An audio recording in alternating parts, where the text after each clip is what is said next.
Bapak Ibu yang dikasihi, oleh karena kemurahan Tuhan kita masih dapat berjumpa. Hari ini kita masih membahas yaitu mengulik peristiwa Natal. Kita masuk seri yang ke-9. Kita akan membaca di dalam Lukas 2 ayat yang ke-7. Firman Tuhan berkata, "Dan ia melahirkan seorang anak laki-laki, anaknya yang sulung, lalu dibungkusnya dengan lampin dan dibaringkannya di dalam palungan karena tidak ada tempat bagi mereka di rumah penginapan." Alkitab mencatat Yusuf dan Maria ternyata mereka tidak mendapatkan tempat penginapan karena pada waktu itu Maria tiba saatnya untuk bersalin. Dan yang menarik, Yesus ternyata lahir di palungan. Palungan adalah tempat yang hina, tempat yang sangat kotor, dan Yesus mau lahir. Dia ada di palungan. Hari ini, palungan adalah menggambarkan hati kita.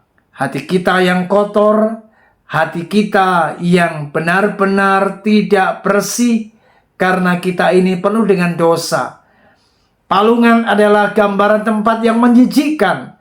Dan bukankah hidup kita ini ada kalanya tanpa sadar, kita ini adalah manusia yang berdosa, manusia yang menjijikkan karena di dalam hidup kita ini penuh dengan kecemaran dan hidup kita penuh dengan dosa. Hari ini Yesus mau lahir di palungan. Yesus mau lahir di hatimu. Mari buka hati Anda dan saya untuk menyambut Yesus, karena Dia mau datang, Dia mau lahir ke dalam hati kita supaya Dia bertata di dalam hati kita, dan Yesus menjadi raja, berdaulat atas kehidupan kita. Karena Yesus mau lahir dalam hidupmu dan hidup saya, supaya kita ini menerima kasih karunia, menerima keselamatan, anugerah daripada Yesus. Dialah sang penyelamat kita.